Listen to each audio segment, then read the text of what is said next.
Spring of 1812. Grace Ashton would remember the exact moment she understood that some truths are not meant to be spoken, but carried in silence until they become bearable. It was the night she found the second child in the nursery, hidden away in a locked chamber at the end of the east wing, and the night Duke Ambrose Hathaway looked at her with eyes that held more grief than any man should carry alone. But she was getting ahead of herself, and the story must begin where all stories of this nature must begin, at the point where one life ends and another, however reluctantly, takes its place.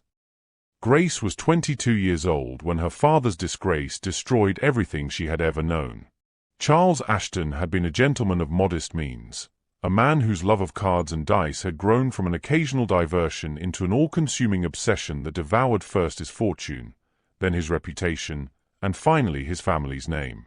The debts came due on a cold morning in March, and by afternoon, bailiffs were removing furniture from the house while neighbors watched from behind curtained windows, their faces carefully blank with the particular cruelty of those who witness a family's fall from grace. Her father died 3 weeks later, some said from shame, others from drink, but Grace knew it was from the hollow knowledge that he had destroyed not only himself but the 4 children who had trusted him completely.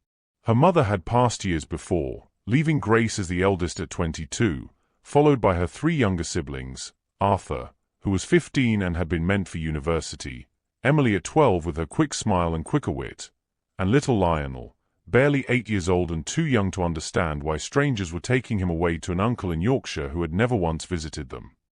The relatives came like crows to a carcass, each taking what they could manage or tolerate, but none would take Grace herself. She was too old to be molded, too young to be useful, and far too tainted by association with her father's sins to be marriageable. She was damaged goods in a world that prized reputation above all else, a burden no one wished to bear. Arthur was sent to a cousin in Cornwall who needed cheap labor for his shipping business, Emily to an aunt in Bath who wanted a companion but would not pay for one, and Lionel to that cold uncle in the north who wrote that he would take the boy but expected him to earn his keep. They were scattered like seeds on barren ground, and Grace stood in the empty house that had been her home and felt the weight of love that now had nowhere to go, fierce, protective devotion that had once been spent on her siblings and now sat in her chest like a stone, heavy and purposeless and aching to be spent. For 6 months after her family's destruction, Grace existed in a kind of waking dream that felt more like drowning. She took a room above a draper's shop in the village, a cramped space with a narrow bed and a window that looked out onto nothing but the brick wall of the building next door. She took in mending from the village women who had once invited her mother to tea and now left their torn hems and loose buttons on the shop counter downstairs rather than face her directly. She ate when she remembered to eat, which was rarely, and she slept only when exhaustion claimed her completely, because sleep meant waking, and waking meant remembering all over again that Arthur was gone, that Emily was gone, that Lionel was gone, and that the family she had known and loved and tended had been torn apart by circumstances she could not control and sins that were not her own. It was Mrs. Daphne Wallace, the vicar's wife, who first mentioned the position at Ravensmere Hall. She was a practical woman, not unkind but not given to excessive sentiment, and she appeared at Grace's door on a humid afternoon in late August with her hands folded over her reticule and a determined set to her shoulders that suggested she had come with a purpose and would not be easily dissuaded. She sat in the room's single chair while Grace perched on the edge of the narrow bed, and she spoke with the calm directness of someone delivering news that was neither entirely good nor entirely bad, but simply necessary. "You cannot continue this way, Miss Ashton," Mrs. Wallace said, and her voice was firm but not cruel, carrying the weight of someone who had seen too much suffering to indulge in false comfort. "You are young, you have your health, and there is a child at the great house who needs someone exactly like you." Grace remembered looking at her then, truly looking for the first time in weeks, and feeling something stir beneath the numbness that had become her constant companion, something that felt dangerously close to hope but might have been only desperation wearing hope's mask. Mrs. Wallace continued, her words measured and deliberate, painting a picture that Grace could see forming in her mind like morning mist taking shape. The Duke of Ravensmere's daughter, Lady Cecilia, was born 3 months ago. The Duchess died mere hours after the birth, God rest her soul, and His Grace has gone through 4 nursemaids already. None of them can seem to manage the girl. She cries constantly, refuses to be soothed, and the household is at its wit's end." Mrs. Wallace leaned forward slightly, and Grace saw something almost like compassion in her eyes, though it was tempered with the practicality that defined everything about the woman. "They say she needs a mother's touch, Miss Ashton, and you have love to give that has nowhere else to go. You have cared for your siblings since you were barely more than a child yourself. You know what it means to hold a baby through a difficult night, to soothe a fever, to sing a lullaby until sleep finally comes. That knowledge has value, even if the world has convinced you otherwise." Grace should have been offended by the bluntness of those words, by the stark reminder of all she had lost and all she had become, but she was not offended at all. Mrs. Wallace was right, after all, and there was a strange relief in hearing someone speak the truth plainly rather than dancing around it with false kindness. The love Grace had carried for her siblings had not disappeared when they were taken from her and scattered across England like forgotten things. It had simply turned inward, become a weight she carried beneath her ribs, heavy and purposeless and aching to be spent on someone, anyone, who might need it. 3 days later, Grace found herself in a hired carriage, her single trunk secured to the back, watching the village she had known her entire life grow smaller and smaller through the dusty window until it vanished entirely beyond a curve in the road. The countryside rolled past in shades of green and gold, the late summer fields heavy with wheat waiting to be harvested, the sky a pale blue that seemed too cheerful for the occasion. She did not cry as the familiar landmarks disappeared behind her, did not feel the sharp pang of loss she had expected. She had no tears left for leaving, no grief left for places that had never truly been home once her family was gone. All of her sorrow was already with her, packed as carefully as her few dresses and her mother's small Bible, carried in the hollow space beneath her ribs where her heart used to beat with something other than resigned acceptance of whatever came next. The carriage turned onto a long drive lined with ancient oaks, their branches meeting overhead to form a tunnel of shadow and shifting light. Through the gaps in the leaves, Grace caught her first glimpse of Ravensmere Hall, a sprawling estate of grey stone and tall windows, imposing and beautiful in the way of things built to last centuries, designed to remind visitors of their own insignificance in the face of old money and older names. The building rose from the landscape like something that had always been there and always would be, indifferent to the small human dramas that played out within its walls. The carriage came to a stop before the main entrance, and a footman appeared immediately to help Grace down and retrieve her trunk. She stood for a moment on the gravel drive, smoothing her plain grey dress and feeling the weight of the house's scrutiny, though the windows remained dark and no faces appeared behind the glass. The front door opened, and a woman emerged, tall, thin, with iron-grey hair pulled back severely from a face that might have been handsome once but had settled into permanent disapproval through years of managing a household that likely tested her patience daily. "Miss Ashton," the woman said, her voice clipped and efficient, making Grace's name sound like an item on a list to be checked off and moved past. "I am Mrs. Fanny Cromwell, the housekeeper. You are expected. Come inside and I will show you to the nursery." Grace followed Mrs. Cromwell through the entrance hall, past portraits of stern-faced Hathaways who stared down from their gilded frames with expressions that suggested they had never smiled in life and saw no reason to start now in death. The house was grand but somber, draped in mourning that felt almost physical, as though grief itself had settled into the walls and furniture and would not be easily dislodged. Their footsteps echoed on marble floors, then were muffled by carpet as they climbed the main staircase to the second floor, then up a narrower servant stair to the third floor where the nursery was located, far enough from the main living areas that the cries of a difficult infant would not disturb the master of the house. Mrs. Cromwell stopped before a door at the end of the corridor and turned to face Grace with an expression that suggested she had given this speech before and expected to give it again soon. "You will keep Lady Cecilia clean, fed, and quiet. You will not venture into the East Wing under any circumstances. You will not disturb His Grace, who prefers to be left entirely alone in his grief. You will take your meals in the nursery and maintain your invisibility in this household. If you cannot manage the child, you will be dismissed immediately, just as the others were. Do you understand these terms?" Grace nodded, her throat too tight for speech, and Mrs. Cromwell opened the door to reveal a nursery that was beautiful and cold at once. Pale blue walls, a rocking chair by the window, shelves lined with toys that had never been touched, and in the center of the room, a carved wooden cradle from which rose the sound that had driven away 4 nursemaids before Grace had even arrived. It was the cry of an infant in distress, not the lusty wail of hunger or the fussy whimper of a wet nappy, but the desperate, exhausted sound of a child who had been crying for so long that it had become her natural state, a child who no longer expected comfort to come. Grace crossed the room without conscious thought, her hands already reaching for the tiny, red-faced infant who thrashed in the cradle with fists clenched and eyes squeezed shut against a world that had so far proven itself to be nothing but loss and cold competence. She lifted Lady Cecilia with the easy confidence of someone who had held countless babies before, supporting the small head and bringing the child against her chest in one smooth motion, and she began to walk in a slow circle around the nursery, humming a lullaby her mother had sung to Lionel when he was this small and the world had still made sense.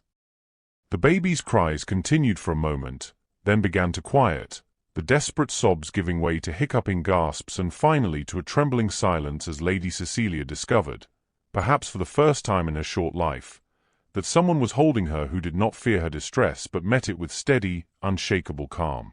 Grace felt the tiny body relax against her, felt the rapid heartbeat begin to slow, and she felt something else too, a sharp pain beneath her own ribs that was not entirely grief, though grief was certainly part of it. It was the pain of love finding a purpose again after months of wandering aimless and unwanted, the pain of a heart that had convinced itself it would never beat for anyone again discovering that it had been wrong. Mrs. Cromwell stood in the doorway, her expression unreadable but her silence communicating something that might have been approval or might have been simply relief that she would not have to search for a 5th nursemaid. Her feeding schedule is written there on the table. You will find everything you need in the cupboard. If you require anything else, you may send word through one of the maids, but do not expect a swift response. We are short-staffed since the Duchess's passing, and everyone has more work than they can manage." Then Mrs. Cromwell left, closing the door behind her with a soft click that sounded like finality, and Grace was alone with Lady Cecilia in a nursery that smelled of lavender water and old sorrow. She carried the baby to the rocking chair and sat down, cradling the child against her chest and feeling the weight of her, solid and real and desperately, heartbreakingly alive. Grace looked down at the small face, now peaceful in sleep, and felt tears prick her eyes for the first time in months. Not tears of grief but tears of something more complicated and more dangerous. Something that felt almost like gratitude mixed with fear mixed with the tentative, fragile beginning of purpose.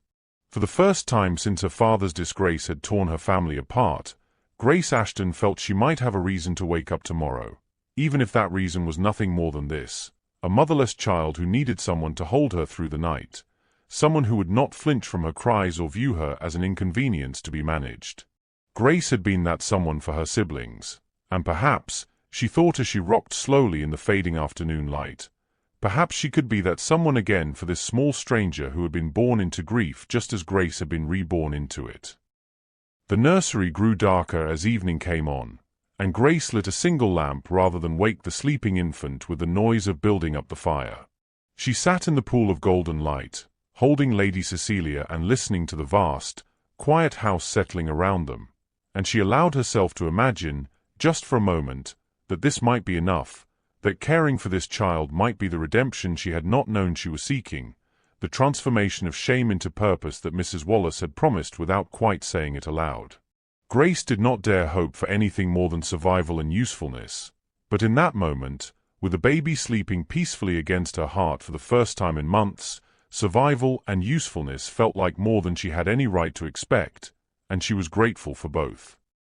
The weeks that followed Grace's arrival at Ravensmere Hall passed in a rhythm dictated entirely by the needs of Lady Cecilia. Grace woke when the baby woke, slept when the baby slept, and filled the hours between with the careful, repetitive tasks of infant care, feeding, changing, soothing, singing, walking circles around the nursery until her feet ached and her arms trembled from the constant weight. It was exhausting work that left little room for thought, and Grace was grateful for it, grateful for the way it consumed her completely and left no space for the memories that used to plague her in quiet moments. Lady Cecilia thrived under her care in ways the household remarked upon with something close to wonder. The infant who had been inconsolable now slept peacefully through most nights, woke with curious eyes instead of immediate tears, and had even begun to smile, a tentative, fleeting expression that transformed her small face and made Grace's chest tighten with emotions she dared not examine too closely. The other servants began to treat Grace with a grudging respect, nodding to her in the hallways, leaving extra portions at mealtimes, acknowledging that she had accomplished what 4 nursemaids before her could not. But if Lady Cecilia became the center of Grace's world, the Duke remained its absent axis, a presence felt but never truly seen, a shadow that passed through the edges of her awareness without ever coming into focus. In all those weeks, Grace caught only glimpses of Duke Ambrose Hathaway, and each glimpse revealed nothing more than a man hollowed out by grief, moving through his own house like a ghost haunting the ruins of his former life. She saw him once from the nursery window in the pale light of dawn, standing alone at the edge of the lake that bordered the eastern grounds. He was perfectly still, his dark coat stark against the morning mist, staring out at the water as though it might offer answers to questions he could not bring himself to speak aloud. Grace had paused in her rocking, Lady Cecilia drowsing against her shoulder, and watched him for long minutes until he finally turned and walked back toward the house with the slow, heavy gait of a man carrying a burden no one else could see. Another time, she glimpsed him crossing the courtyard in the middle of the afternoon, his head bowed and his hands clasped behind his back, walking from the main house toward the west wing where his study was located. He moved with purpose but without urgency, as though he was going somewhere simply because staying still had become unbearable. Grace had been returning from the kitchen with a tray of tea and had pressed herself against the corridor wall as he passed, making herself invisible as Mrs. Cromwell had instructed, but he never looked up, never acknowledged her presence, and she wondered if he even saw her at all or if his vision had narrowed to include only his own suffering. The household staff spoke of him in hushed tones during the brief moments when Grace ventured downstairs for supplies or to warm milk in the kitchen. The maids whispered that he took his meals alone in his study, that he rarely slept more than a few hours, that he spent entire days locked away with nothing but his dead wife's portrait and his guilt for company. The footman mentioned that he had dismissed his valet and his secretary, preferring solitude to any human interaction that might require him to pretend he was anything other than broken. Mrs. Cromwell spoke of him with a mixture of pity and exasperation, saying that grief had consumed him completely and that he had not been the same man since the Duchess drew her last breath. Grace listened to these whispers and felt a complicated sympathy for the Duke she had never properly met. She understood what it meant to be hollowed out by loss, to move through days that felt more like penance than living, to carry love that had nowhere to go and guilt that had nowhere to be absolved. But she also understood that his grief was not hers to bear or even to witness, that she was merely a servant in a household where she had been explicitly instructed to remain invisible, separate from the Duke's world and the tragedy that had shaped it. She maintained that invisibility with careful discipline, never lingering in corridors where she might encounter him, never asking questions about the Duchess or the circumstances of her death, never presuming that her presence in the nursery granted her any standing in the household beyond her singular function. She was here to care for Lady Cecilia, nothing more, and she reminded herself daily that this position was temporary, that she was replaceable, that she dared not hope for anything more than the small mercy of being allowed to continue doing work that gave her life purpose and meaning. At night, after Lady Cecilia had been fed and changed and rocked to sleep, Grace would sit in the window seat of the nursery and look out over the darkened grounds of Ravensmere Hall. Sometimes she would see a single light burning in the west wing study, a small point of brightness in the vast shadow of the house, and she would know the Duke was there, alone with whatever demons haunted him. She never prayed for him. Prayer had abandoned her when her family was destroyed, but she thought of him, this phantom master whose grief mirrored her own, and she wondered if loneliness might eventually consume them both if they were not careful. The storm came without warning on a moonless night in late October, descending upon Ravensmere Hall with the fury of something that had been held back too long and would no longer be denied. Wind howled through the eaves and rattled the windows in their frames, rain lashed against the glass in sheets, and somewhere in the distance, thunder rolled across the hills like the voice of something ancient and angry waking from troubled sleep. Grace woke to the sound of it, her heart already racing before her mind had fully surfaced from dreams she could not remember. Lady Cecilia stirred in her cradle but did not wake, accustomed now to the rhythm of Grace's presence and secure enough in it to sleep through disturbances that once would have sent her into fits of inconsolable crying. Grace rose from her narrow bed and crossed to the window, watching lightning illuminate the grounds in brief, stark flashes that turned the familiar landscape strange and threatening. And then she heard it, another sound beneath the storm's rage, so faint she almost convinced herself she had imagined it. A baby crying, but it was not Cecilia. This cry was different, muffled and distant, coming from somewhere deep within the house, desperate in a way that made Grace's chest tighten with recognition and alarm. She stood frozen for a moment, straining to hear it again above the wind and rain. There it was, unmistakable now, the wail of an infant in distress, rising and falling with the helpless urgency of a child who had been crying for too long and no longer expected rescue. Grace pulled her shawl around her shoulders and lit a candle with trembling hands, her mind already cataloguing impossibilities even as her feet carried her toward the nursery door. The corridor outside was dark and cold, lit only by the occasional flash of lightning through distant windows. Grace followed the sound through passages she had been forbidden to enter, past the servants' quarters and toward the east wing where Mrs. Cromwell had explicitly warned her never to venture. The crying grew louder as she walked, no longer muffled but clear and piercing, and Grace felt her pulse quicken with something that might have been fear or might have been the instinct that comes from years of responding to children in need.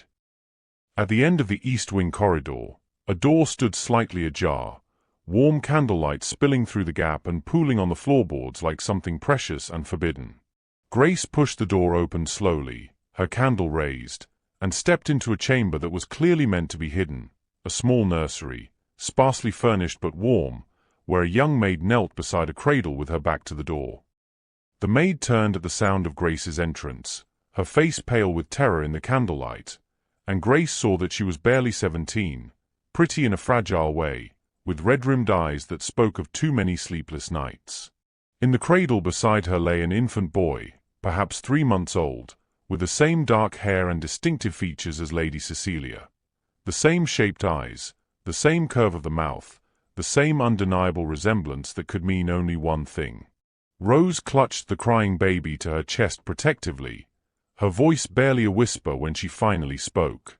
"Please, miss, you cannot be here. You must not tell anyone what you have seen."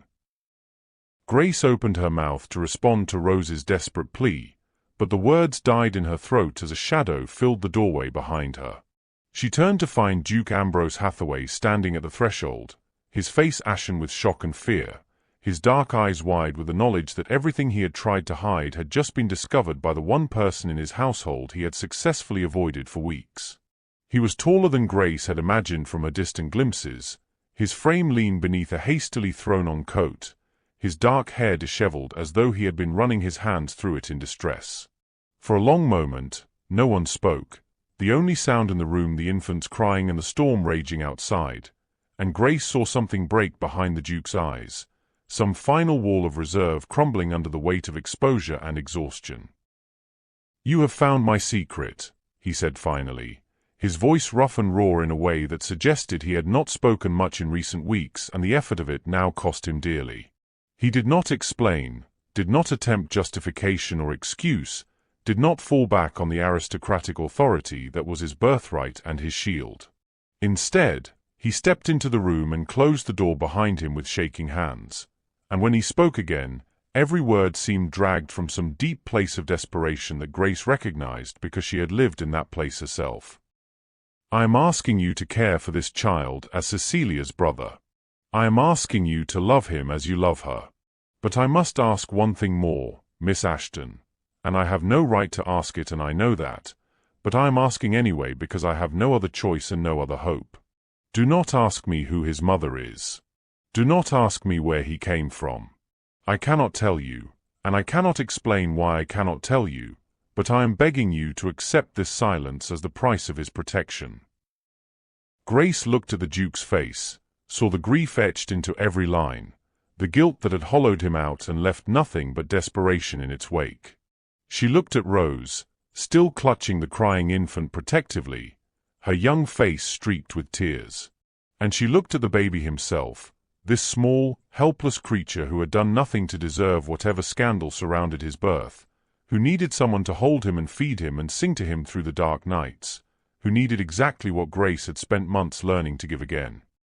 The memories rose unbidden, Arthur's face when they came to take him away, Emily's small hand slipping from hers, Lionel crying for her as strangers carried him to a carriage bound for Yorkshire.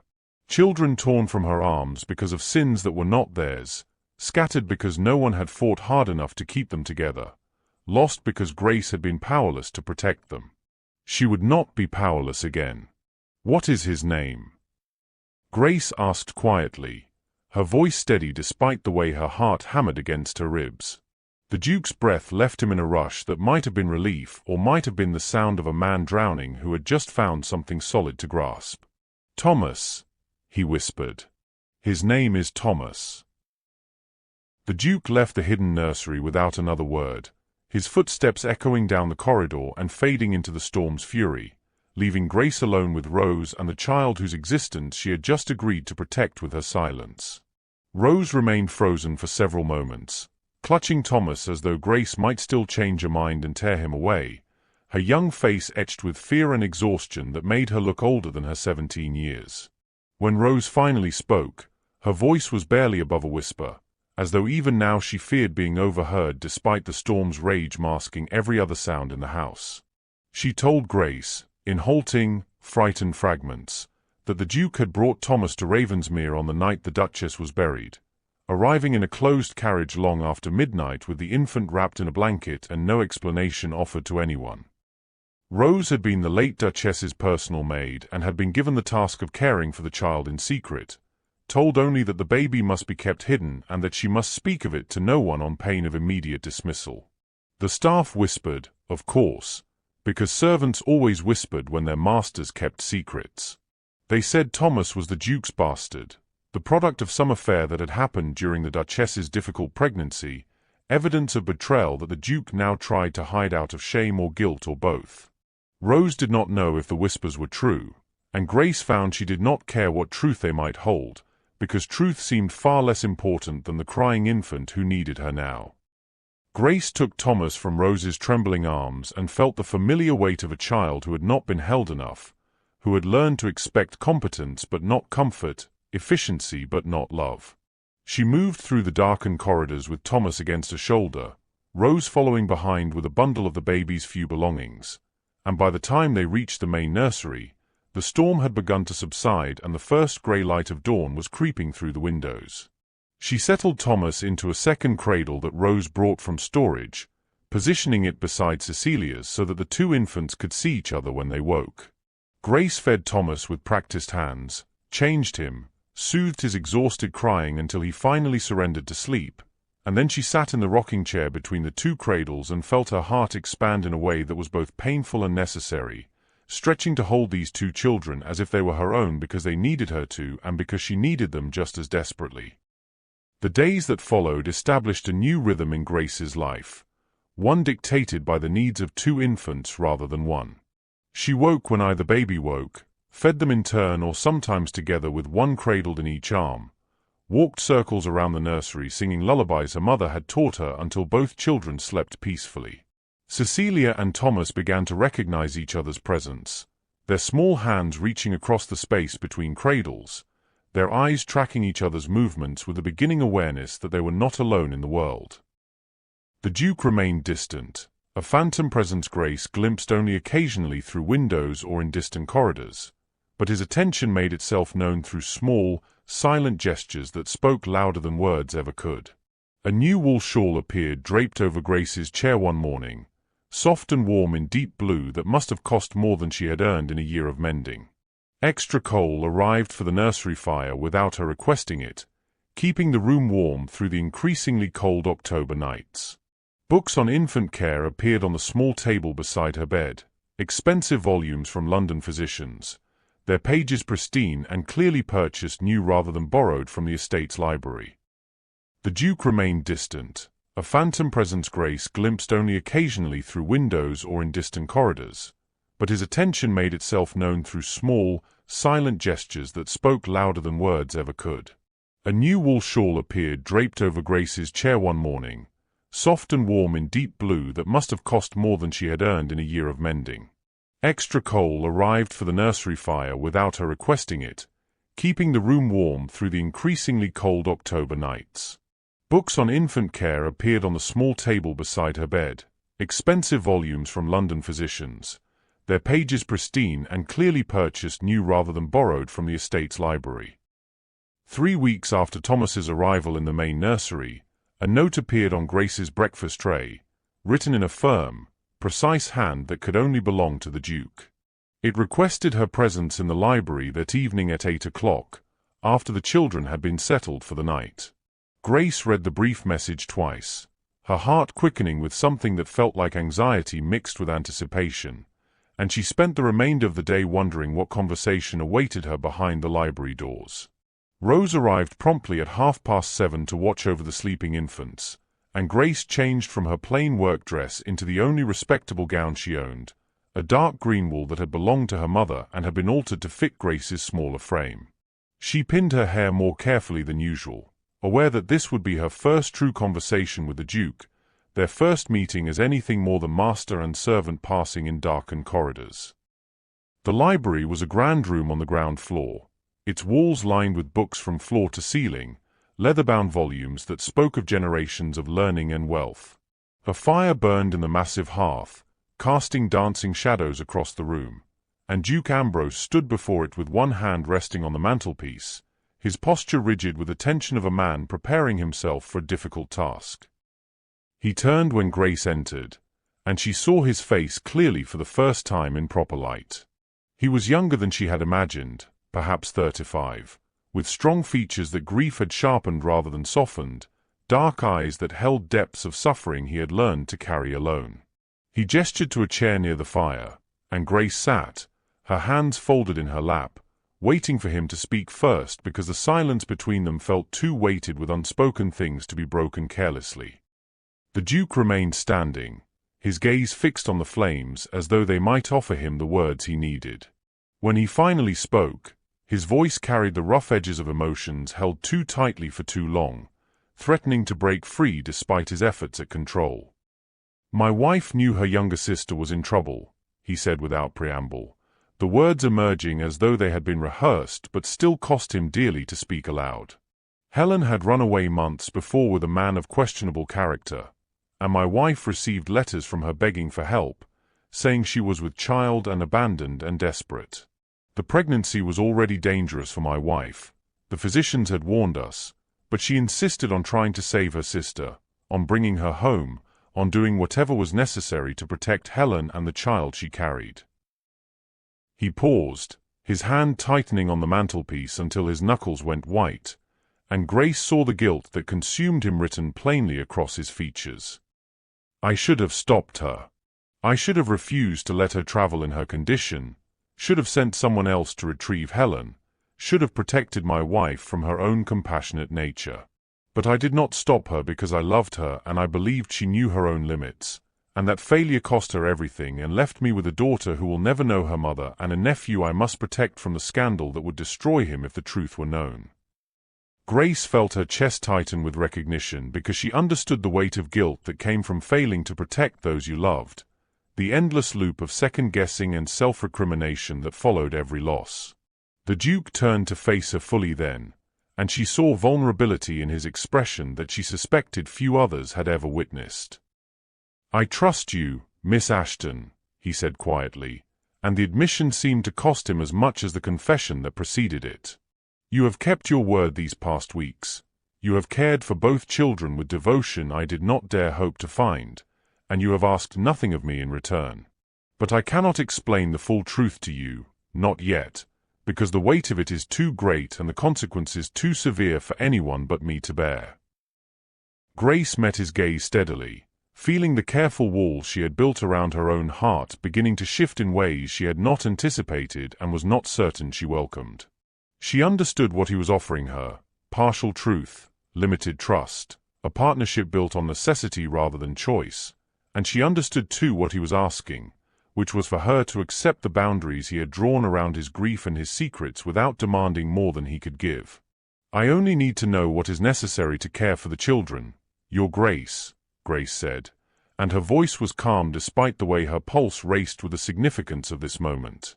"The rest of your truth belongs to you. When you are ready to give it, I will be here. Until then, I will not ask." The Duke's expression transformed, relief and something deeper flooding across his features. Gratitude certainly, but also recognition, as though he had just discovered someone who spoke a language he thought only he understood. In that moment, surrounded by books and firelight and the careful honesty they had offered each other, something shifted between them that was more profound than trust and more dangerous than partnership, though neither of them would name it yet as the beginning of love. Lady Augusta Pembroke arrived at Ravensmere Hall on a crisp November morning, her carriage announced by the clatter of horses' hooves on gravel and the sudden flurry of servants rushing to prepare rooms that had not been opened since the Duchess's death.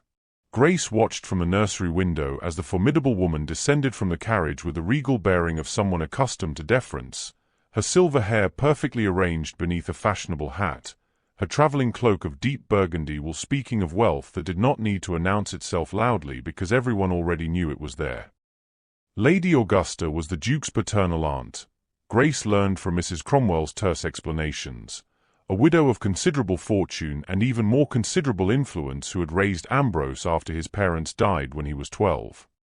She was known throughout society as a woman of exacting standards and unwavering principle, someone who valued honor above comfort and truth above convenience, and her arrival at Ravensmere brought with it an air of judgment that made the entire household hold its collective breath. Grace kept to the nursery as she had been instructed, maintaining her invisibility while caring for Cecilia and Thomas, but she felt Lady Augusta's presence in the house like a shift in atmospheric pressure before a storm. The staff whispered that her ladyship was displeased with the state of things at Ravensmere, that she had words with the Duke behind closed doors, that she had been asking pointed questions about the household arrangements and most particularly about the governess who cared for both the legitimate daughter and the child everyone believed to be the Duke's bastard. On the third day of Lady Augusta's visit, a maid appeared at the nursery door with a summons delivered in the formal language of the upper classes that left no room for refusal. Lady Augusta requested Miss Ashton's presence in the estate's private chapel at 2 o'clock that afternoon. Rose would watch the children. Grace was to come alone and speak of the meeting to no one beforehand. The chapel was a small stone building set apart from the main house, surrounded by ancient yew trees that cast long shadows even in the middle of the day. Grace arrived precisely at the appointed hour, her heart hammering with apprehension, and found Lady Augusta waiting inside the cool, dim interior, standing before the simple altar with her hands clasped over the head of her walking stick. Rose stood nearby, her young face pale with anxiety, and Grace understood immediately that whatever was about to be revealed, Rose had been summoned to confirm it. Lady Augusta turned as Grace entered, and Grace found herself being assessed by sharp grey eyes that missed nothing and forgave little. The older woman was handsome rather than beautiful, her features strong and aristocratic, her bearing suggesting she had never in her life doubted her right to command any room she entered. She gestured for Grace to approach, and when she spoke, her voice carried the crisp authority of someone accustomed to being obeyed without question. "Miss Ashton, I have been observing you these past 3 days, watching how you care for my great niece and the boy, and I have concluded that you are either remarkably principled or remarkably foolish. I have not yet determined which, but I suspect it may be both. My nephew has told me of the promise he extracted from you, the burden of silence he placed upon your shoulders without offering you the truth that would make that burden comprehensible. I find this arrangement unconscionable, and I have informed him that I intend to remedy it whether he approves or not." Grace opened her mouth to protest, to say that she had accepted the Duke's terms willingly and required no truth beyond what was necessary to care for the children. But Lady Augusta raised one imperious hand and Grace fell silent, understanding that this woman had not summoned her to seek permission but to deliver information she deemed Grace had a right to possess. Lady Augusta moved to one of the chapel's narrow windows, her profile sharp against the filtered light, and when she continued, her voice had softened slightly, though it retained its uncompromising edge. "Thomas is not my nephew's illegitimate son, Miss Ashton, though he has allowed the world to believe exactly that in order to protect a far more damaging truth. Thomas is my nephew's nephew, the child of my late niece's younger sister, Helen, who possessed more beauty than sense and far less judgment than either." Rose stepped forward then, her voice trembling but determined as she added her testimony to Lady Augusta's revelation. "Lady Helen was wild, miss, always chafing against propriety and dreaming of a romance that existed only in novels. She ran away 8 months before the Duchess died, eloped with a man named Jasper Gallagher who promised her the world and delivered nothing but poverty and abandonment. Lady Helen wrote to the Duchess when she discovered she was with child, begging for help, saying Gallagher had left her with nothing and she had nowhere else to turn." Lady Augusta's expression hardened with remembered anger and grief. "My niece was already 5 months into a difficult pregnancy, one her physicians had warned might kill her, but she insisted on traveling to retrieve her sister, on bringing Helen home to Ravensmere where the child could be born safely and Helen could recover from her disgrace. But Helen died in childbirth before my niece could reach her, dying alone in some wretched lodging house with only a midwife who cared more for her fee than for the life she was meant to preserve." Rose's voice broke as she continued the terrible story. The Duchess received word of Lady Helen's death while she was on the road, and she insisted on taking the baby, on bringing him back to Ravensmere, even though the journey and the shock weakened her terribly. She made it home with Thomas, but she went into labor that very night, far too early, and she knew, miss, she knew she was dying even as Lady Cecilia was born.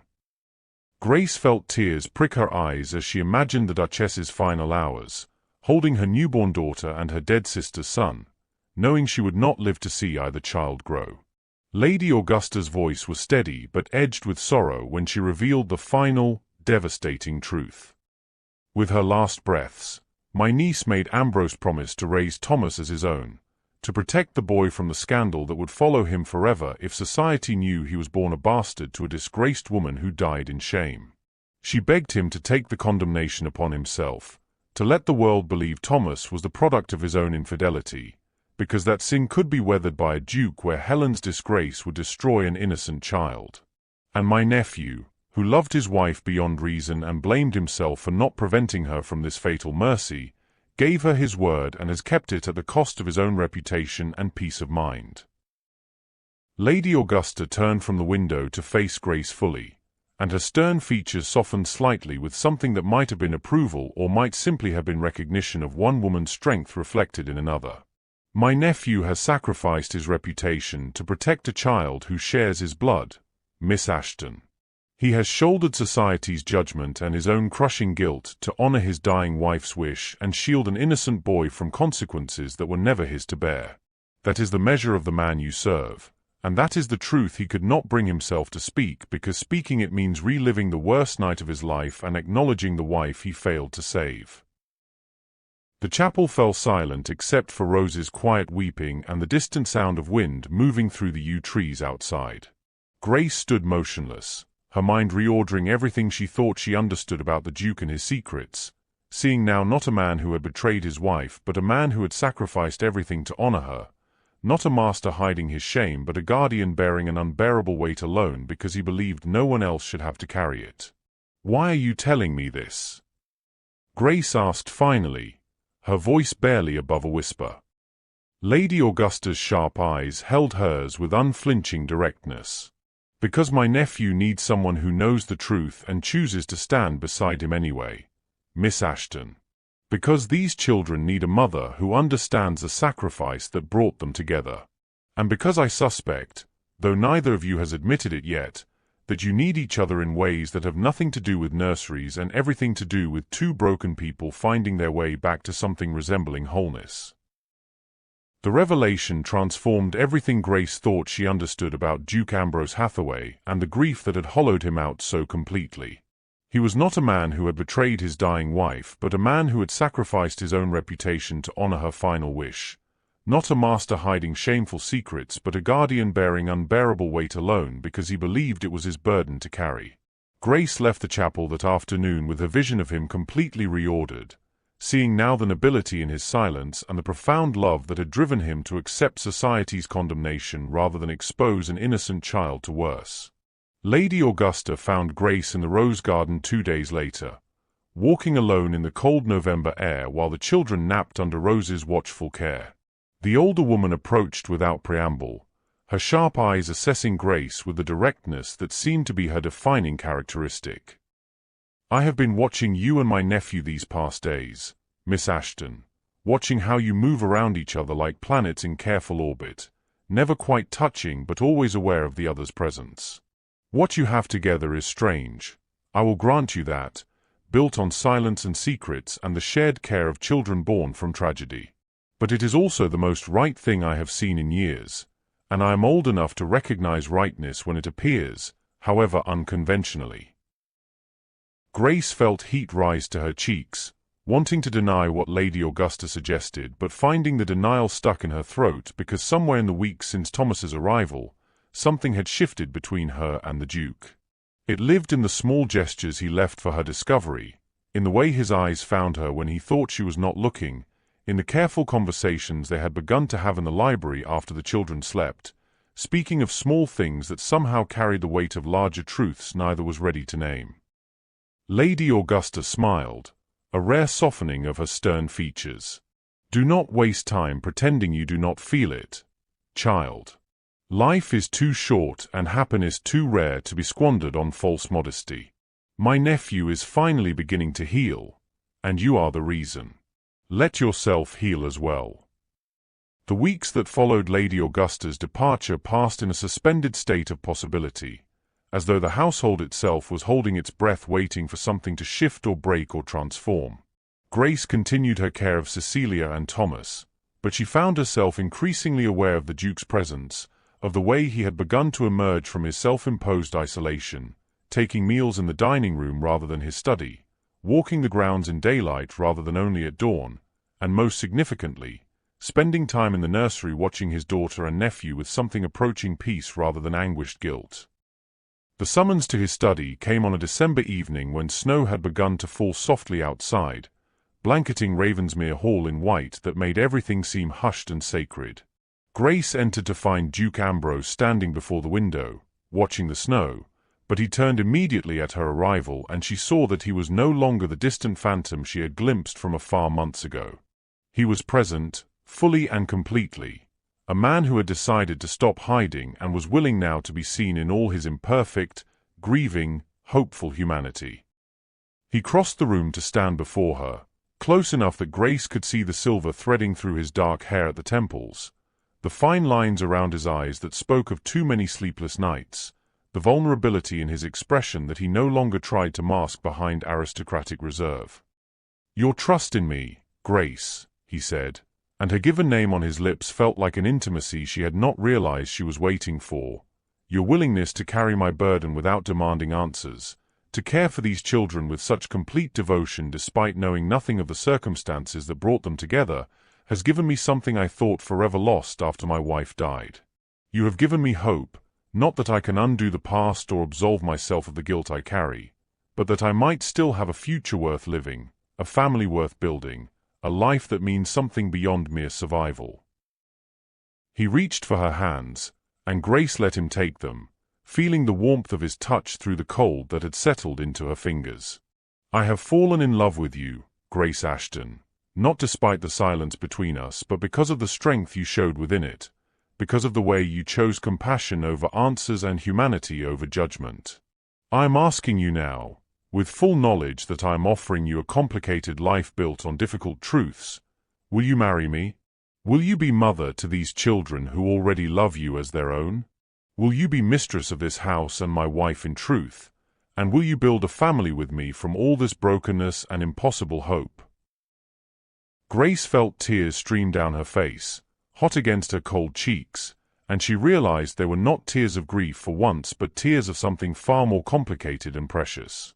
She had come to Ravensmere Hall believing herself unworthy of love, tainted by her father's disgrace and destined for nothing more than survival at the margins of someone else's life. But this man standing before her, this grieving duke who had sacrificed everything to protect an innocent child, was offering her not just survival but transformation, not just employment but belonging, not just a position but a home. "Yes," Grace whispered, and then louder, with the strength that had carried her through every loss and led her finally to this moment of impossible grace. "Yes, Ambrose. I will marry you. I will be mother to Cecilia and Thomas, and I will build a family with you from all this brokenness, and I will love you with everything I have left to give." Grace Ashton and Duke Ambrose Hathaway were married in a quiet ceremony in the estate's private chapel, the same small stone building where Lady Augusta had first revealed the truth that transformed everything Grace understood about the man she was pledging her life to. It was a cold December morning with snow falling softly outside, and the guest list was small: Lady Augusta, Mrs. Cromwell, Rose, and a handful of trusted household staff who had watched Grace's journey from invisible governess to the woman who would become the Duchess of Ravensmere. Grace wore a gown of pale blue silk that Lady Augusta had insisted on commissioning, saying that a duchess should be married in something better than altered hammerdowns, and as she walked down the short aisle to where Ambrose waited, she felt the weight of her old life falling away completely. She was no longer Grace Ashton, the disgraced daughter of a ruined gambler, the woman deemed unmarriageable and unworthy.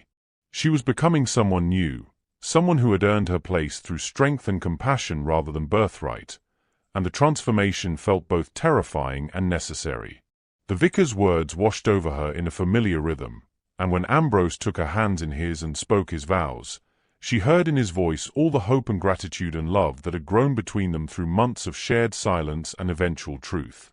She spoke her own vows clearly, without hesitation, and when they were pronounced husband and wife, the kiss they shared was gentle and full of promise, the beginning of something neither had expected to find again after loss had nearly destroyed them both. The years that followed were not without difficulty, because lives built from complicated truths never were, but they were filled with a depth of love and purpose that Grace had not known was possible. She became the Duchess of Ravensmere in truth, learning to manage a great household, to navigate society with the grace her position demanded, to hold her head high against the whispers that followed Thomas's presence in their family. Some believed he was Ambrose's bastard, others suspected the truth but kept their speculations private. But Grace found she no longer cared what society thought because she had something far more valuable than their approval. She had a family that was completely, irrevocably hers. 5 years passed in what felt like both an eternity and an instant, marked by the small milestones of children growing and a marriage deepening. Grace stood in the nursery one autumn afternoon watching Cecilia and Thomas play together. No longer infants but children of 6 and 5, their resemblance even more striking now that their features had settled into the distinctive Hathaway look. They were building an elaborate castle from wooden blocks, arguing good-naturedly about architecture in the way of siblings who loved each other fiercely despite their differences, completely unaware of the secrets and sacrifices that had brought them together. Cecilia had Grace's determination and Ambrose's quiet strength, a serious child who loved books and asked questions that made adults pause to consider their answers carefully. Thomas was sunnier in disposition, quick to laugh and full of the kind of joy that seemed remarkable given the tragedy that marked his beginning, and Grace loved them both with a ferocity that sometimes surprised her with its intensity. They were her children in every way that mattered, and she would have torn the world apart to protect them. She felt Ambrose's presence before she heard him, the way she always did now after years of learning to read his moods and movements. He entered the nursery quietly and placed a hand on her shoulder, and Grace leaned back against him, feeling the solid warmth of him and the peace that came from knowing they had built something extraordinary together. "Do you ever regret it?" Ambrose asked softly, his voice pitched low enough that the children would not hear. The life you might have had if you had never come to Ravensmere, never found Thomas, never agreed to carry secrets that were not yours to bear. Grace turned to look at him, this man who had offered her not just survival but transformation, not just a position but belonging, and she felt tears prick her eyes, though they were not tears of sadness.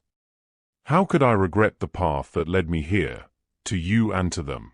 I lost my first family to shame and circumstances I could not control, but I found my true family through silence and trust and the willingness to love without demanding perfect answers. This is home, Ambrose. Not the grand house or the title or the position in society that still sometimes feels like borrowed clothes. This family we built from grief and secrets and stubborn, impossible hope is everything I never dared dream I could have again. Ambrose pulled her into his arms then, holding her close, and Grace breathed in the familiar scent of him, felt the steady beat of his heart against her cheek. She thought about her journey from that cramped room above the draper's shop to the Duchess of Ravensmere, from a woman who believed herself fundamentally unworthy to a woman who had learned that worth was not determined by other people's judgments but by one's own character and choices. "I love you, Grace," Ambrose whispered against her hair, his voice rough with emotion. "I will love you until my last breath and beyond, and I thank God every day that you walked into my house and refused to turn away from the difficult truth of my life." "And I love you," Grace whispered back, her arms tightening around him. "Always and in all ways, with everything I am and everything I will become."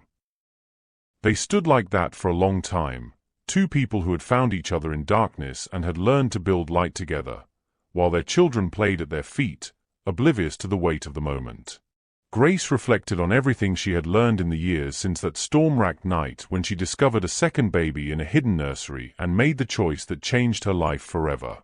She had learned that family was not always born from blood or conventional circumstances, that the deepest love often grew from the most unlikely soil, that trust given freely could be more powerful than any truth demanded.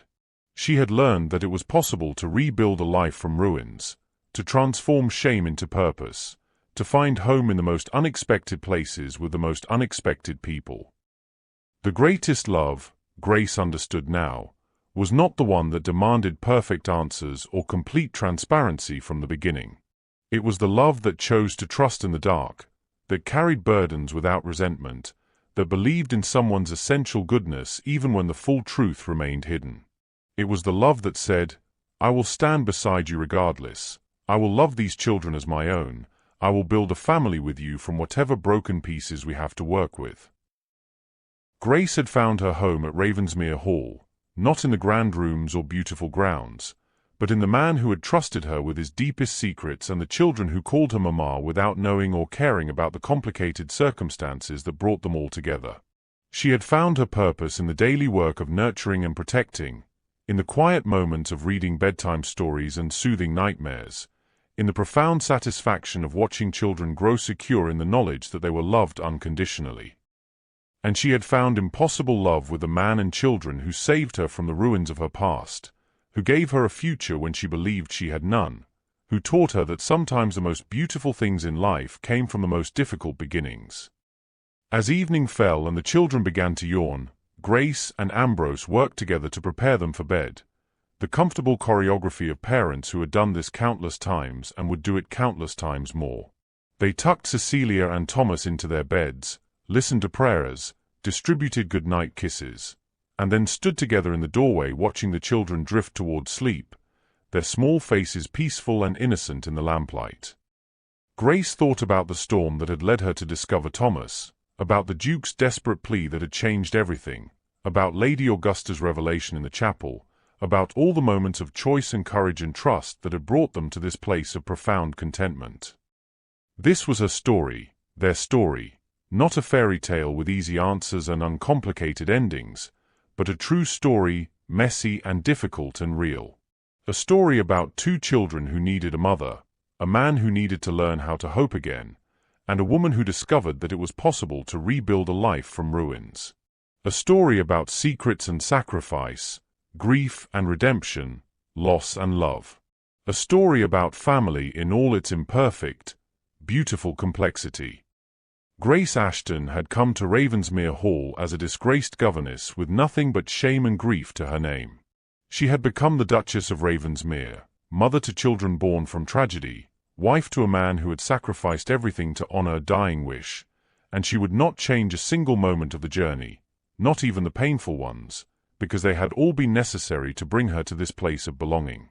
She was home, finally, completely, irrevocably home, and that was enough. More than enough. It was everything. If this story of impossible love, sacrifice, and family touched your heart, please like this video and let me know in the comments what your favorite moment was. Was it Grace's choice to accept the burden of silence, or the revelation of Thomas's true parentage, or the Duke's heartfelt proposal? I'd love to hear which part resonated most with you. And if you're a fellow romance enthusiast who loves stories of redemption, second chances, and families built from broken pieces, please subscribe to help us reach our first 500 subscribers. We're building a community of people who believe in the power of love that endures through impossible circumstances, and I'd be honored to have you as part of it. The next chapter of our journey awaits. Click the video you'll see on your screen now to discover another tale of secrets, sacrifice, and the kind of love that transforms everything. Until then, remember that sometimes the greatest families are not born, but chosen, and the deepest love is found not in perfect circumstances, but in the courage to trust and hope when everything seems broken. Thank you for being here.